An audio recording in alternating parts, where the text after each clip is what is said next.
Baby, baby.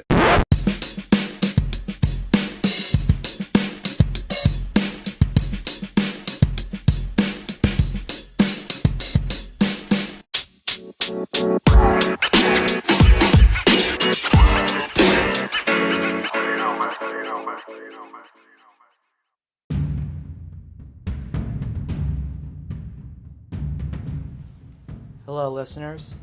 It's your boy NotoriousSA, aka Steve Anderson, aka not a resident of Kenosha. First of all, I'm recording this on Veterans Day, so to all our veterans who have served, including family members of mine and friends, we appreciate your service and our nation owes you a debt. We appreciate everything you do. So when I try to record a podcast, or just really recording my thoughts out loud and making it into a podcast, I try to make it a subject that I actually somewhat care about, because, I want it to be something worth listening to.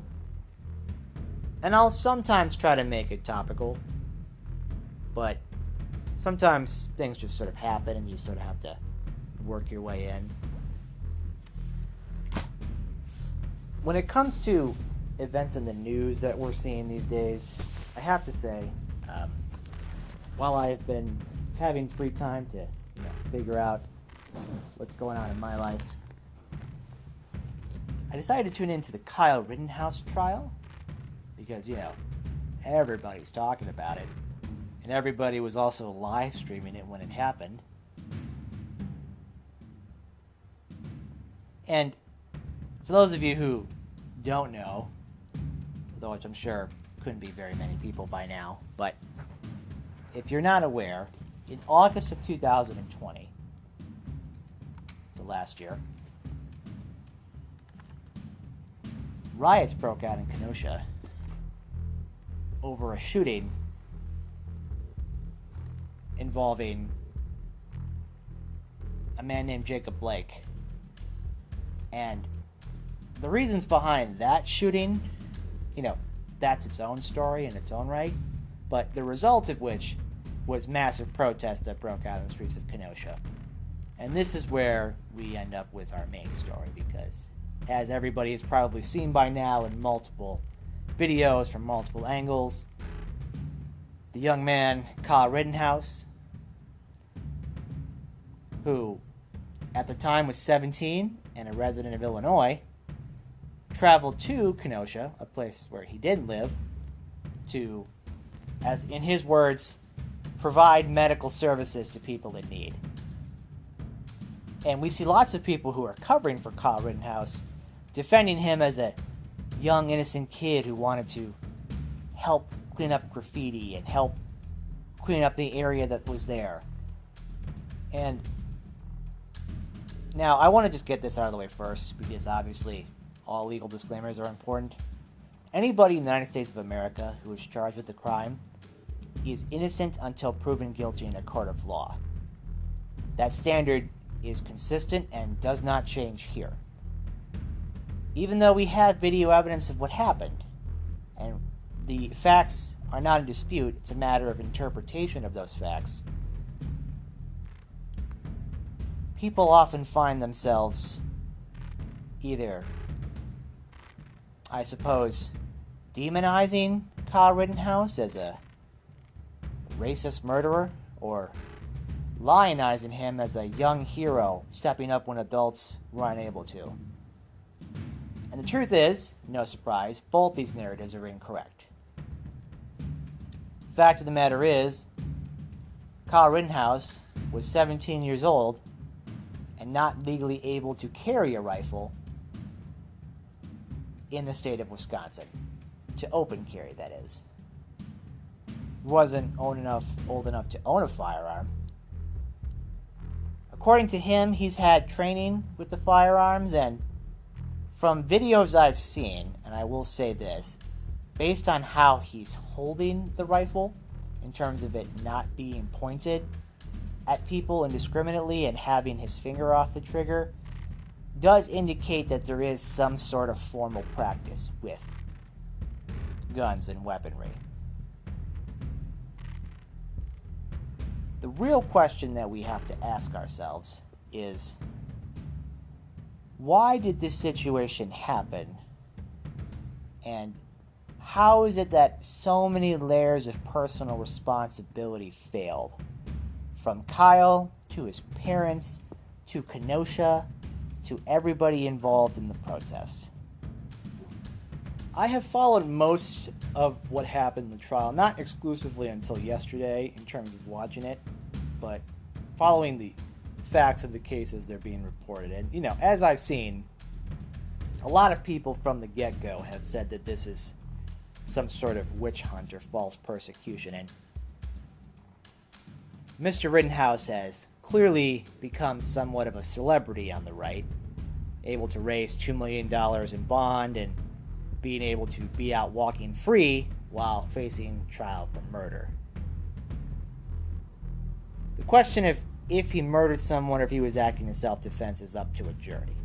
That's not for anyone in the public or for me to decide. My bigger concern here is that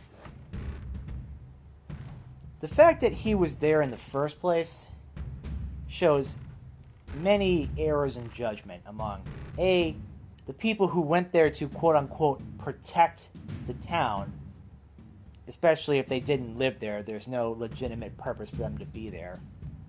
And to also have an underage person across state lines carrying a firearm, and not just any firearm, an AR-15, which is a weapon that is known for its convenience to use, and how even amateurs are able to pick it up and use it well.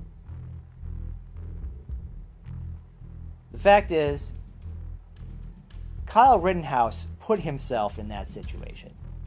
Kyle Rittenhouse went to a place he didn't live to defend property that wasn't his and provide medical treatment he could not provide to people he wasn't able to provide it to. That being said,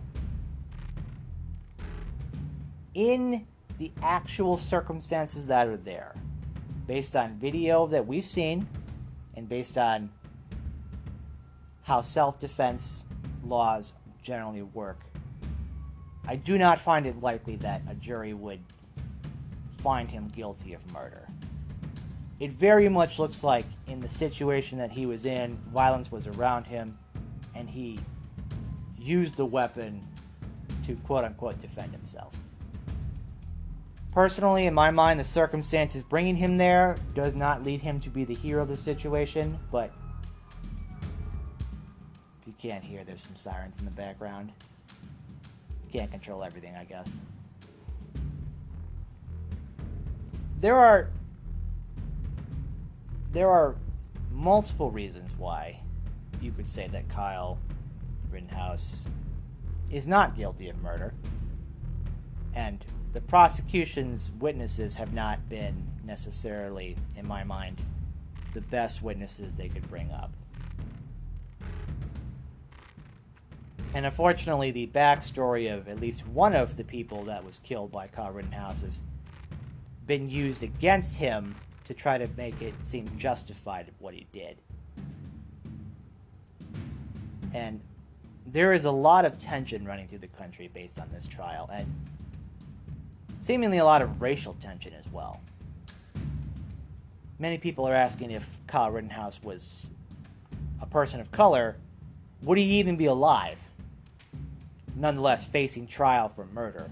Nonetheless, basically having the support of the conservative media establishment, the gun rights organizations, and apparently, and this is just my personal opinion, the judge in the case all seem to be leaning towards Kyle's defense. All of which leads me to believe that, Kyle will not face accountability in terms of murder. But I just don't see how you can let him go saying, hey, you were allowed to carry that gun. You were allowed to be there in the first place. He wasn't. He wasn't allowed to be there in the first place, and if the circumstances still meant that he had to defend himself, that's whatever. But the fact is, he shouldn't have been there, and he shouldn't have had a gun, period. End of story. That much is absolutely clear, and anybody trying to defend that Anybody trying to say it's okay for a 17-year-old to patrol the streets as a law enforcement officer when they're not? To advertise themselves as medical help when they're not? And to put a, again, 17-year-old in a position where they may have to use deadly force is not what anybody should want. And personally, in my mind, Kyle, Mr. Rittenhouse, however you want to address him, he might be a kid, but he made choices. He chose to go to a place he didn't live. He chose to carry a gun he couldn't carry. And he chose to patrol the streets and be safe. And he ended up killing 2 people and wounding a 3rd.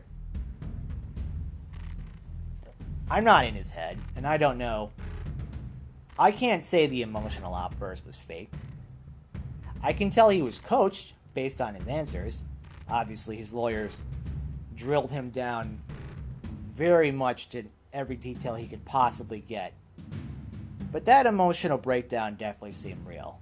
And I can imagine somebody who is young and killed 2 people, is at the center of a national trial, probably cracks under pressure. I don't believe that to be illegitimate at all. I don't think those are crocodile tears. I think he is generally overcome with the circumstances around him. As would any 17-year-old who's facing prison time for murder. But I'm sure around him, his group of people, between his lawyers and his supporters and, the Proud Boys, they've all been around and convinced him that he was in the right, that he did absolutely nothing wrong at all. And this entire trial is just a show trial to appease the left, to appease the rioters. And I don't agree with that. And that brings me to the title of this episode, The Collapse of Personal Responsibility. Personal responsibility. I may sound old and stuffy now, but it's a concept that matters because at the end of the day, we are in charge of ourselves. And we must bear responsibility for our choices and our actions. Without consequences, our actions have no meaning. And Kyle Rittenhouse is facing the consequences of his actions. To say that he is completely immune from prosecution is, in my mind, ludicrous. Because, again, he had no legitimate reason to be there and no legitimate reason to carry a gun. He could have provided, quote-unquote, medical services without being armed. In fact, as was made clear to me, based on the prosecution's questioning, he didn't provide any medical help. He just shot people. I'm also told he cleaned up graffiti. But again, if his primary goal was to provide medical assistance to people, you don't have to bring a rifle to give medical assistance. In fact, you don't even have to give medical assistance because Kenosha has a police and fire department and paramedics. So they have professionals who are in charge of that. It is not your responsibility to go to some place you don't live, protect property you don't own, with a rifle you can't carry. And I can't stress that enough, is that the initial circumstances cannot be forgiven. Kyle Rittenhouse had no reason to be in Kenosha. No matter how many people will tell you that doesn't matter, it does. He wasn't outside of his house in Illinois. He was in an entirely different state, miles away, defending unknown territory. He says he knows it, but let's face it, he doesn't live there, so he doesn't get to claim to really know what Kenosha is or how Kenosha works. He doesn't get to. And a bunch of quote-unquote adults see him not as a child who is a victim of circumstance, but as a proxy war against the left and against those who believe that they're coming after their guns. They very much believe Kyle Rittenhouse is an example that must be set, that you should be allowed to quote-unquote defend yourself in this manner.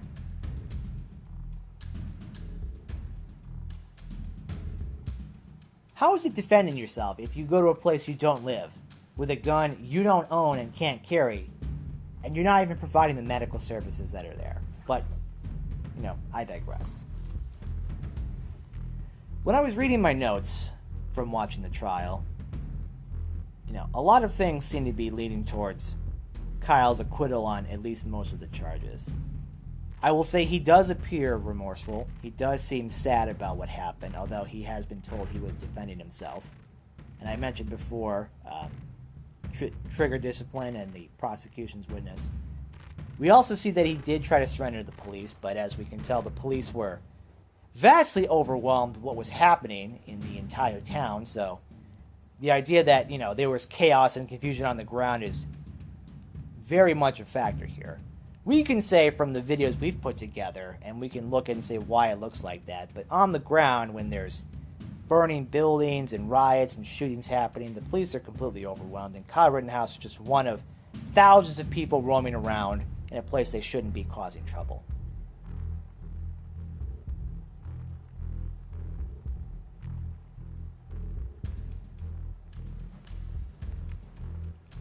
No surprise that he was a fan of the former president. Not surprised at all in my mind. And I'm not one to judge a parent, but if I was his mother, I would be disappointed in myself for letting this happen. At the end of the day, the child is your responsibility. And your child went to a place he didn't live, got a gun he wasn't allowed to have, and put himself in a situation where he killed people. I don't want to say murdered, because that's up for a jury to decide.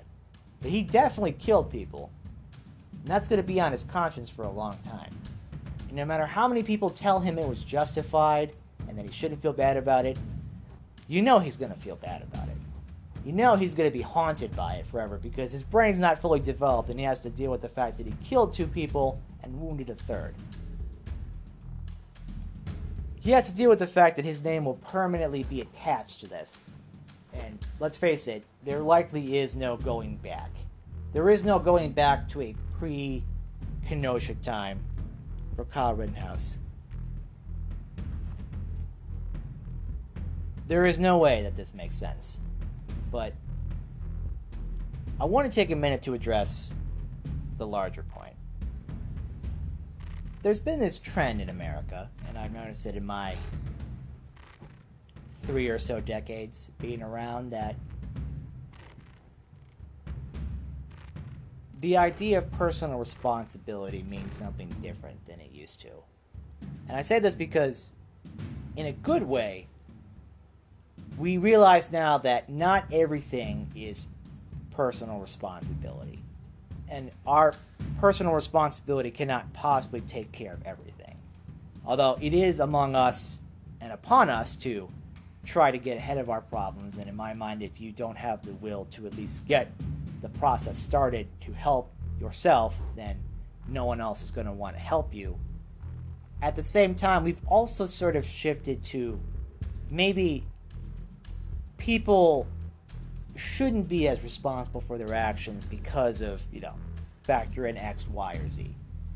And especially with, 17-year-old kids, we often have this debate about, is he technically a child? No. He's not legally an adult, but very close. Brain is nowhere near developed enough to make conscious decisions, nonetheless be carrying a rifle around in a place he doesn't live, but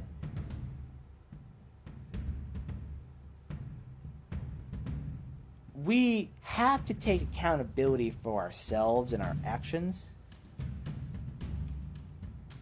And if we don't, no one else will want to take accountability for their actions either.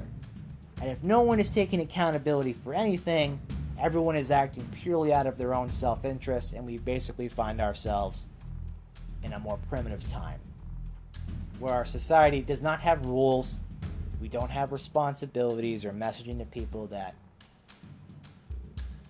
at the very basic level, regardless of any systemic changes that need to be made, we all have our personal responsibility to ourselves, to our friends and families and neighbors. You find this in many religious traditions. You find this in, work ethic. And you find this in all sorts of different ways. But what Kyle Rittenhouse showed was a lack of personal responsibility. Because again, he's a 17-year-old who lived online, and let's be clear, he was inspired by somebody to act. And that somebody was the former President of the United States. And before you say, hey, Steve, sounds like someone's Trump derangement syndrome is acting up, hear me out.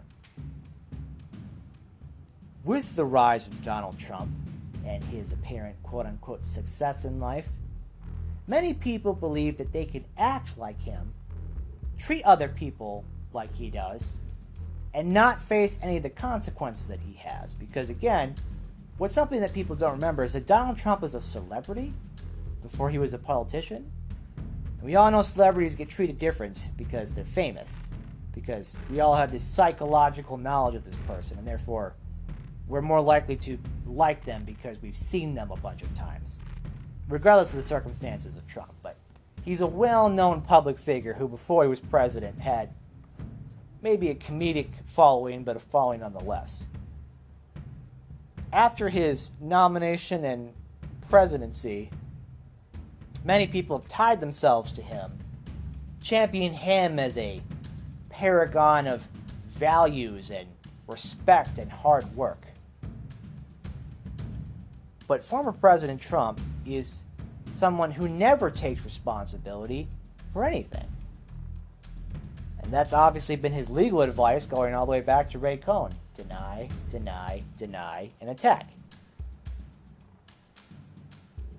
Trump and his entire family exist because they believe the concept of personal responsibility is bullshit, and they're out to get theirs at the expense of everybody else. And that, if that means tax fraud, that means questionable business deals, that means lying, all of it's on the table. Because the only thing that matters, in Trump's mind, is appeasing himself and making him feel better. So of course he has no personal responsibility. And what happens when he becomes the most popular figure in the conservative movement? The conservative movement, which used to believe in one of those core tenets, personal responsibility, now is incentivized to completely abandon the concept entirely. Don't get me wrong, Democrats on the left also do this, but the fact that this party went from being the party of personal responsibility to the party of Donald Trump, essentially overnight, tells me that a lot of people never actually really believed in the concept in the first place. And do you know why people don't believe in the concept or don't want to? Because personal responsibility isn't easy. Responsibility implies difficulty. It implies seriousness. It implies the fact that you're not only holding yourself accountable to not make yourself better, but to help make your community and your family and everyone around you better as a result of you being responsible. Responsibility can help us channel anger and passion into things that we know are important. Responsibility is a key to growing up, because as we get trusted with more responsibilities, we are able to access more. If I'm responsible for going to work and collecting a paycheck, I have to show up and do the work. If I'm responsible for a spouse or a child, I'm responsible for another human being that I have taken a vested interest in caring about. And if I'm Kyle Rittenhouse, I have a personal responsibility to not do everything in my power to not put myself in a situation exactly like the one he put himself in.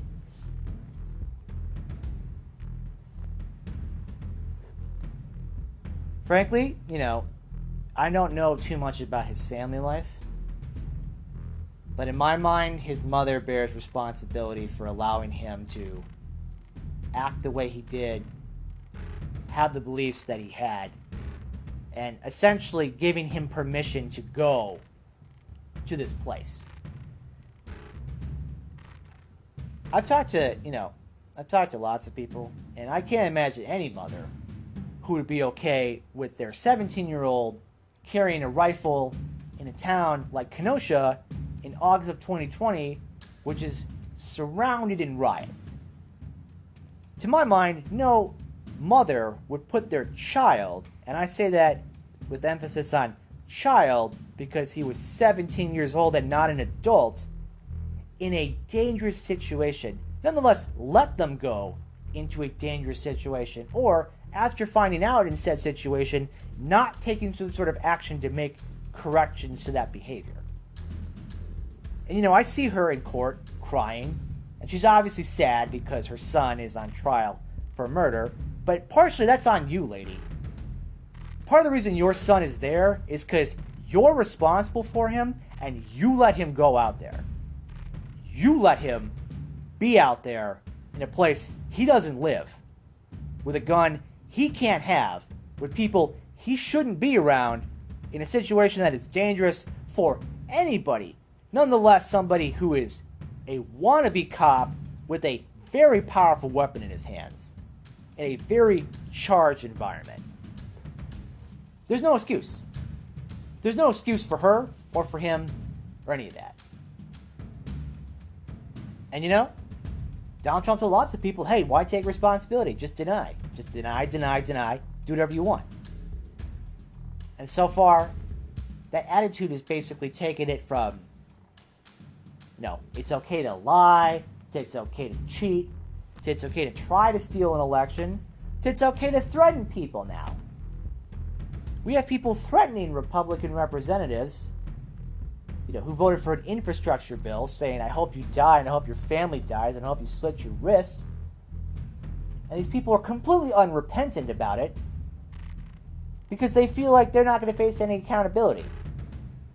Grown-ass people leaving threats to public officials based on false information about election fraud or their own personal feelings, saying, whatever, I don't care. People involved in the insurrection saying, I shouldn't go to prison, or this isn't even a crime. People everywhere believe that their own self-interest is what matters. Not taking responsibility for themselves, but trying to maximize their advantages while minimizing any responsibility. It's always someone else's fault. I was following orders. I was influenced. I was on the influence of drugs. I can't really be blamed for this. And frankly, sometimes the only way people do take responsibility is when they are facing serious consequences, like jail time, or fines, or loss of their liberty. And far too often, people put themselves in that position because they think it's easy to give up on responsibility. But the thing is, giving up on responsibility is like giving up on water. Perhaps you could do it for a little while, but eventually, if you take no responsibility for yourself, your actions will catch up with you, and you're going to suffer as a result. Every day and every time we hold ourselves accountable, that we know that our responsibility matters and we hold ourselves to higher standards than we would other people, makes us all better people. Because we're all trying to live and work and cooperate peacefully together in this arguably divided country. It's not as divided as people have you think, but it's obviously divided. And currently, the way that our system works between our media ecosystems and social media statuses, that division and conflict are amplified all the time, even though it's not necessary.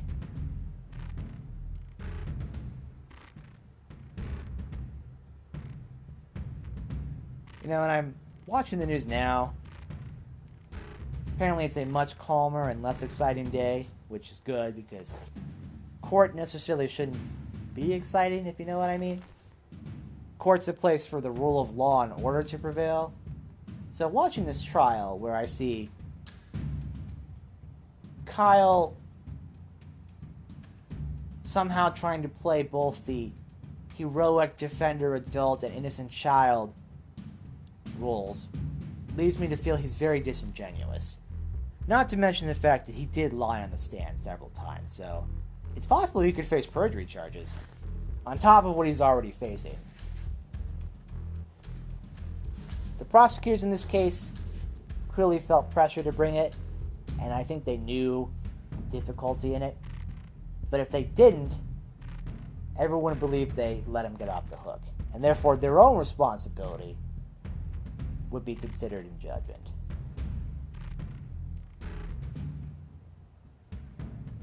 There are many people out there who have incentives to basically maximize your selfishness while minimizing your responsibility, because let's face it, your primitive brain wants that. Your primitive brain wants credit but no blame. Your primitive brain wants all the resources but none of the work. Because that's how human evolution has been able to work at this point, at least from a very, very, very long time frame where that selfishness was an inherent trait of survival. It's less so now that we have more structure and organization in society. Modernity may feel kind of dry and less passionate, but that's at the expense of outrageous feelings and violence, because far too many people will let their emotions get ahead of the circumstances that they're in.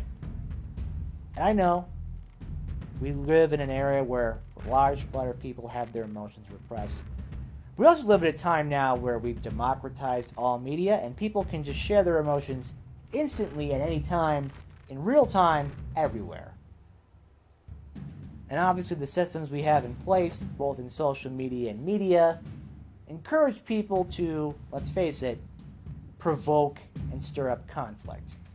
And when they do that, they can do it online saying, it was just a joke, or just talk it online, or I never really meant any actionable offense by it, because that's how many people believe the internet to be, a fantasy land where you can say and do whatever you want and there's no consequences. Often this is why people feel like trolling is such a primary important aspect of the internet, which I'm not going to lie, I participated in and still do. I take responsibility for my actions. And the people that I troll with purpose and reason. I like to call out both sides. I like to call out people who I think are being disingenuous.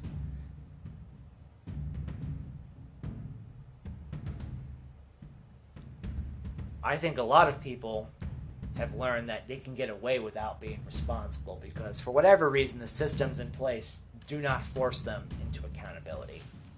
Donald Trump is the best example of this. When no one holds you accountable for anything, you feel like you can do everything, including and up to trying to overthrow a presidential election.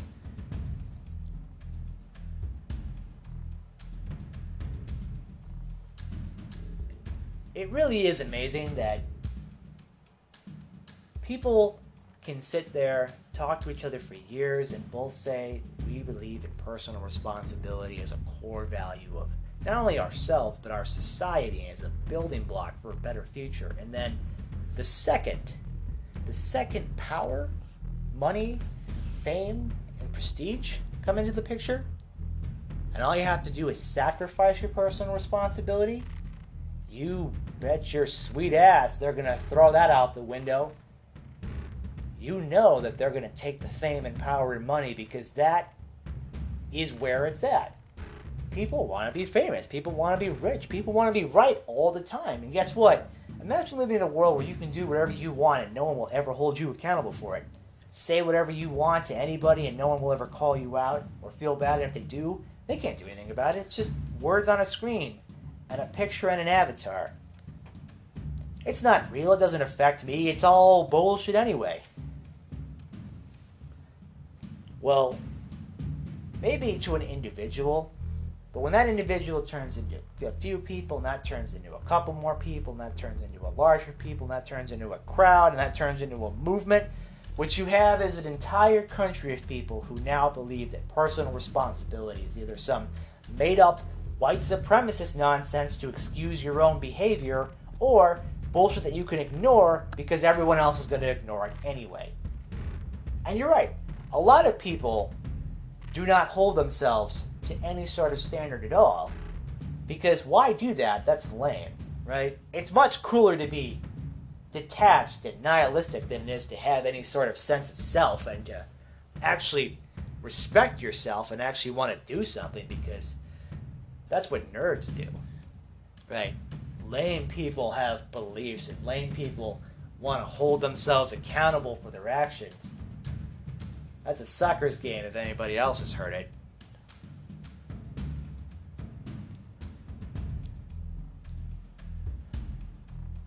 It's really a shame that more people don't view personal responsibility as a good thing. Because if more people did, we'd all be better off as a society.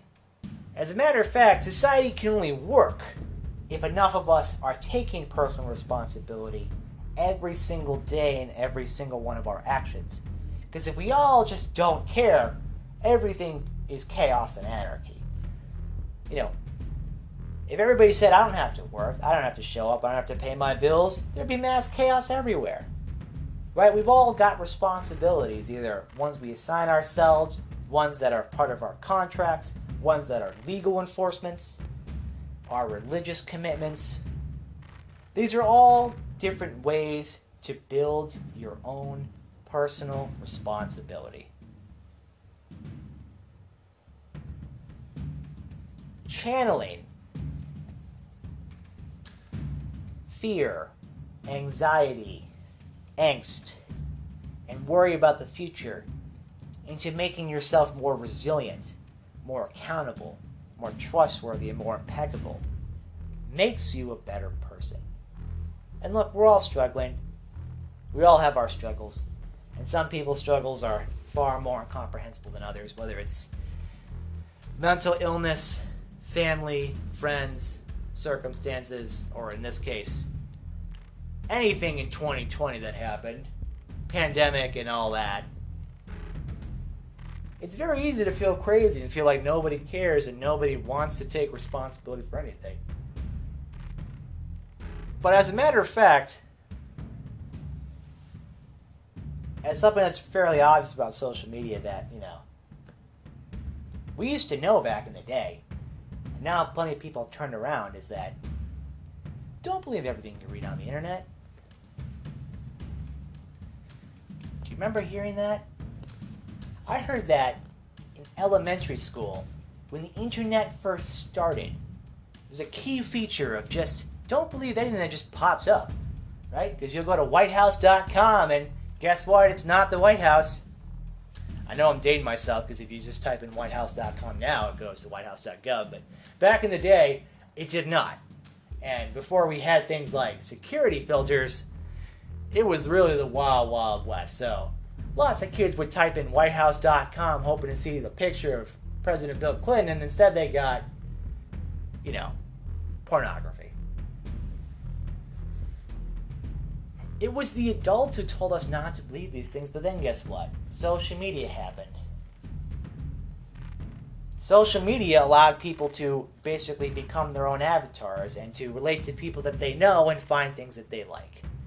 And because they were in their own echo chambers, the same people who knew how to game and rig the system began to push things that they knew would get clicks, views, shares, and controversy, to the point where all of these adults who told us when we were kids to not believe anything and not trust anybody, all of a sudden became completely enthralled with former President Trump. And they believed, look at that man, paragon of success and virtue, despite all of that not being true. First it was just a troll, and then it became a political movement, and then it became a cult. And now he faces no accountability for anything because either the system, he games the system, or because he owns the Republican Party, unfortunately, one of the major institutions is unable to stop him. And in fact, is now held hostage to him and his millions of followers. So much so that when he threatened to leave the Republican Party and permanently break it, they threatened him with the loss of money, and that's the only thing he cared about. Because, of course, he is a sad, narcissistic, selfish human being who only cares about himself.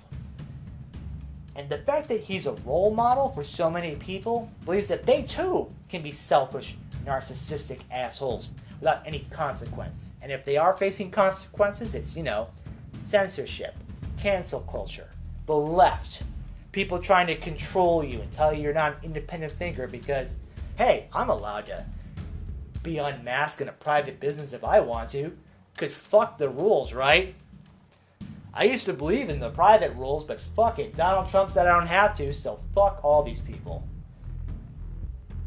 And then they don't feel shame, and then there's a system that rewards them for it. So no matter how often friends, family, or employers tell them to stop, there's some community out there that will keep upvoting them and keep telling them to keep doing it. And then you know what happens? You get young, impressionable people like Kyle Rittenhouse in a Facebook group and tell them that there's thugs combing around Kenosha and that we need you to show up with guns to stop it from happening. Even though you're not a police officer, you're not trained to have a firearm, you're not legally allowed to carry a firearm, you're not really a paramedic, you're a 17-year-old kid pretending to be one in a active riot. Actual professionals have difficulty in the situation, and you are a child. You are a 17-year-old child in a place you do not belong, with things you do not have the responsibility or permission to have. But it doesn't matter because plenty of other so-called personal responsibility conservatives will look at this and simply say, hey, you know what? He had every right to be there. He had every right to carry a gun, despite the fact that it's not true. And he had every right to shoot those people in self-defense.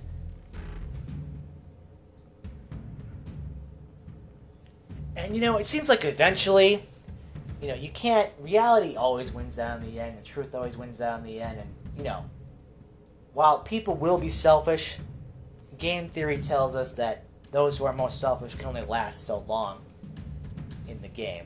And those of us who cooperate and are responsible and work together in ways that work will actually be successful. This is all stuff we all know, but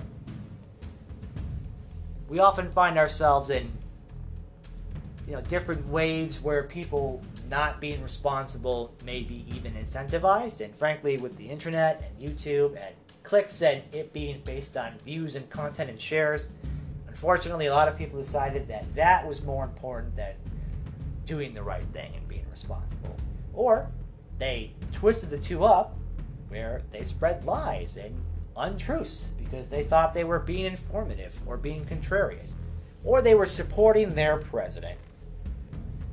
The president who never took responsibility for anything, who said in 2016, I alone can fix it, and in 2020 said, none of this is my problem. 4 years in, everything that happened, fake news, the left did it, false flags, and now we have people out there saying that everything is a false flag, so we can't hold anybody accountable for anything because it's all part of some grand organized scheme. When you lose personal responsibility, all of a sudden conspiratorial thinking becomes a natural predecessor.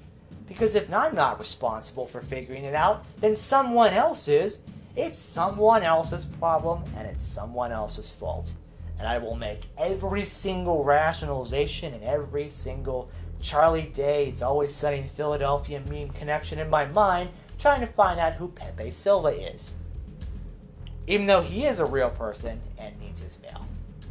That's a It's Always Sunny in Philadelphia reference for fans out there. But, the point being is that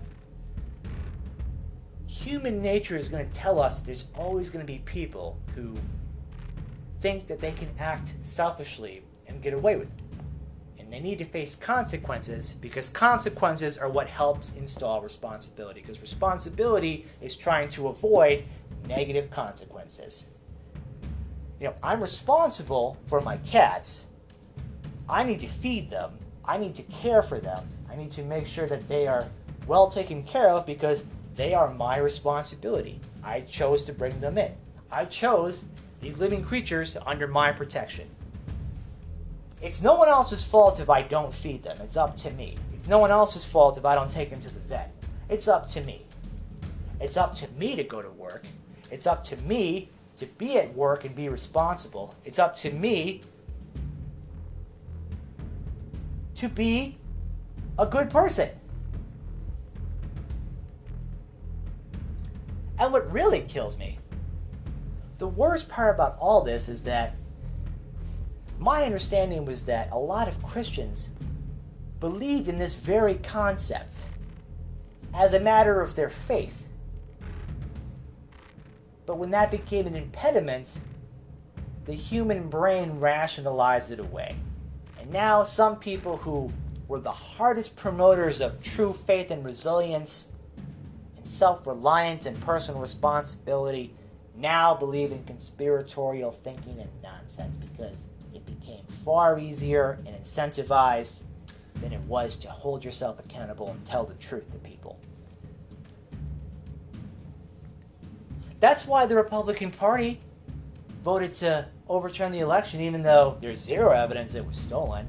And even after they were attacked by a mob of Trump supporters, they're afraid of taking responsibility for it because they know if they do, the evil orange man in the sky will send his followers on him to send death threats and threaten their family without shame or consequence. Because that's who he is. He knows he can get people to do dirty work for him. He knows he can farm it out and let people threaten and violent people. And the idea that former President Trump doesn't want violence, bullshit. We all know he loves watching people get beat. That's why he watched the Capitol riot instead of stopping it. He is definitely okay with violence. Not to him and not by him, but by other people on behalf of him, 1000%. Because in his mind, that's what a strong man does. Strong man gets people to use violence in his name. Some 18th century shit. Are we surprised because Trump is stupid and believes in honor culture and frankly can't think more than 15 seconds ahead in his own life? Not at all.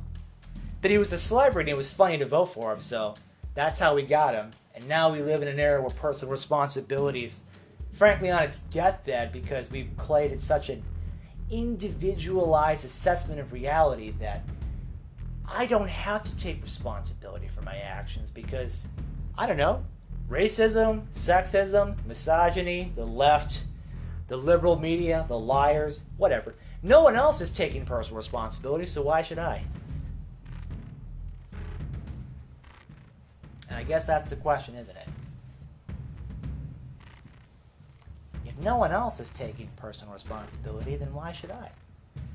I want to do whatever I want. I want to be selfish. I want money without working. I want power without responsibility. I want followers without the need to make sure that they're okay. Well, you know what happens when people be selfish? And you know what happens when it happens over and over and over again? It will always end badly. You know what? Travis Scott told his fans to behave recklessly, and that's what happened in Astroworld. People are dead. Donald Trump told his people to behave recklessly. The Capitol was stormed, and people are dead. Kyle Rittenhouse acted recklessly, and now 2 people are dead. Obviously, those situations all have their own unique circumstances, but what's the common theme here is that people who should have taken a harder look at themselves and said, do I need to do this, and do I need to be here, and do I need to be a better person, and said, no. No, choose selfishness and self-gratification and feeling good over being responsible. Perhaps that is the cost of the age of decadence that we live in, is that people can legitimately avoid responsibility, either through money, or through understanding, or through followers, or through being liked by enough people. You know, I just watched the end of Impeachment on FX about Bill Clinton's impeachment, and it's good. I recommend it, but, you know, something that stuck with me was the story told by Linda Tripp, played by Sarah Paulson, very well, I must say, where she talks about why she hates her father. And this is a spoiler alert if you haven't seen it or watched it, but essentially what she says is that her father went around and serially cheated on her mother, and nobody told them because they liked him. And that people like Bill Clinton, because they like him, they get away with things, and they don't get to be held responsible. And you know what? That's the truth. That is the truth. You wonder why celebrities don't face punishment as often as regular people do? Because if we know someone, if we're familiar with them, especially if it's a celebrity, it may not be because if they're infamous maybe, but if they're like, someone we know from a movie we like, we generally like them. We may have a positive impression of them. So when it's, celebrities being held accountable, if it's Michael Jackson or O.J. Simpson or whatever, all of a sudden the entire narrative changes because no, I know that person. I'm a fan. They would never do the horrible thing even though all the evidence points to it. Right? My brain tells me that the person I like is more important than the facts in front of my eyes. It is the very challenge of human nature to take your emotional regulation and the facts on the ground and make them match. You have to be appropriate to the time and place and the situation you're in. And often, you know what? It's a bit of trial and error. We all learn to control our emotions over time. Sometimes not as well as others. Some people don't do it as well. Sometimes it requires medication. Sometimes it requires therapy. Sometimes it requires court-ordered anger management. The point being is that society works because we channel our emotions not so that we completely put them away. That obviously has its own problems. And not so that they basically overwhelm us, but that we use them appropriately. Whether it's a professional setting or a friend's house or you're out in public with the general public, there are general rules of behavior that we all sort of agree on, and we all take responsibility for our own actions. That's how society is supposed to work, at least. That's how we got this far. We built the rule of law and individual rights and civil liberties on the idea that we are granted inalienable rights by God or nature's God or whatever else you think of. But with those rights come the responsibilities of citizenship, of things like paying taxes that are legally owed, of jury duty, of voting, of being involved in your local neighborhood. And you know what? I know a lot of people feel that we live more isolated, and that's partially true. And I also know a lot more people who now have a voice and perspective they never would have had 10, 20, 30 years ago. And that's also true. This is all happening at once. We're getting more people, more involved. We're getting every single aspect of that, and we're having all sorts of systems in place where some people are trying to be selfish and get away with it, and others are trying to hold them accountable.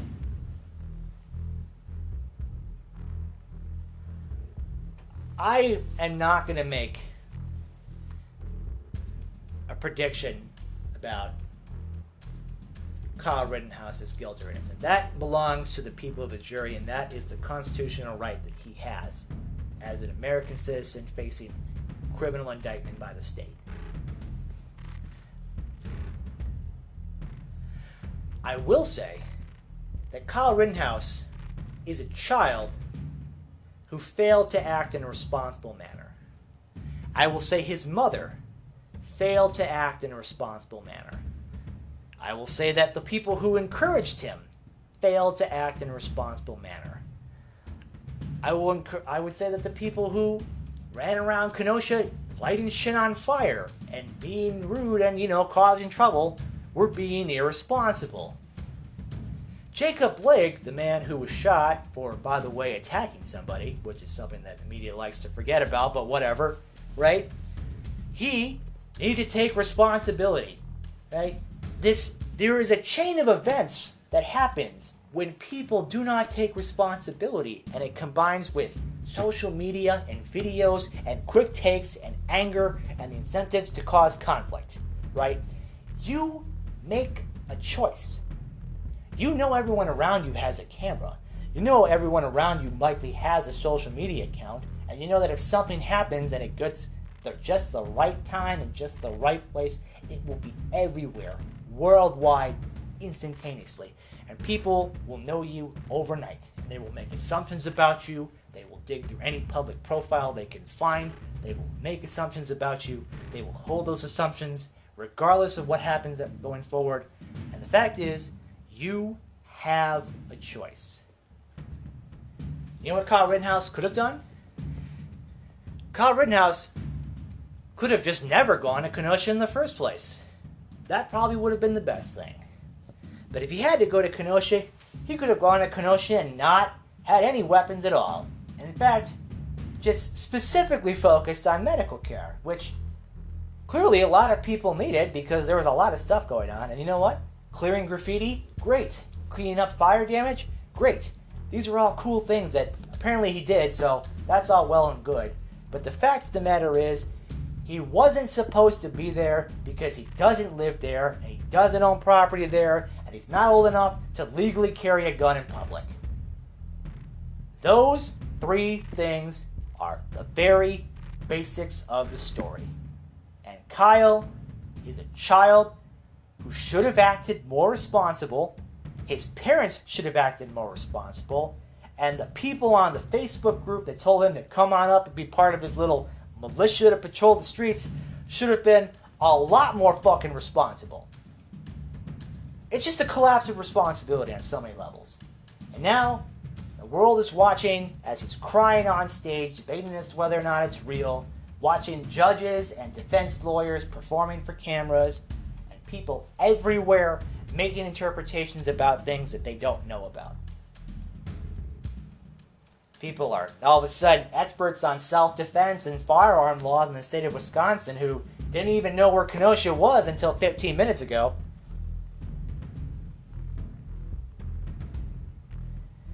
We ultimately are all accountable to ourselves.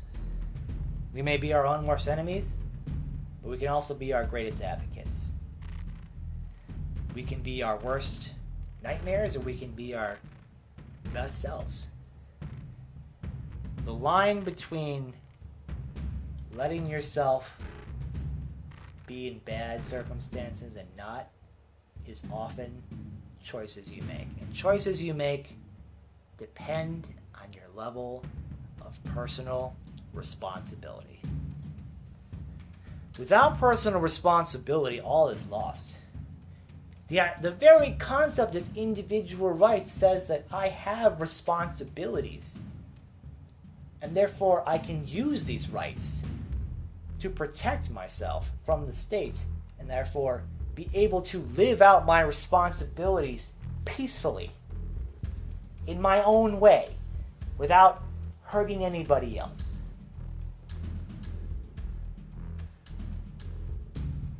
We could all take a page from the book of self-reliance, and if you want to say that there's other factors in the world, I'm not here to say no. I'm not here to say that personal responsibility alone solves all circumstances. Again, sometimes we're all victims of circumstance, and sometimes we're just random victims of chance, and that's something that we can't control. But we can't control how we react, and we can't control how we conduct ourselves in the world. And generally, before Donald Trump was president, it was cool to be responsible and self-restrained while showing some emotion because that's what we did. But then one day it was like, what if we were all just complete assholes with no regard for anybody or anything and just did whatever the hell we wanted? And then, on top of that, let's make that guy the leader of the free world. This is what happens. Millions of people now believe that personal responsibility on the left and right no longer matter because it's either structural racism or it's all fake news. Right? We are all accountable to ourselves. We hold ourselves to the standards that we believe we deserve. And we treat others the way we want to be treated and the way that we should be treated. If you don't respect yourself by taking personal responsibility, no one else will. And you really won't be able to help anybody else if you're not able to take personal responsibility and help yourself. It's a two-way street. It's a feedback system. It's a loop that helps us evolve and grow and be better people. And the fact that Kyle Rittenhouse went to a place he didn't belong, with training he did not have, with a gun he should not have had, with people that should not have been there, and places that should not be the way they are, and this is what happens. He'll have to live with the actions of his consequences, the consequences of his actions for the rest of his life.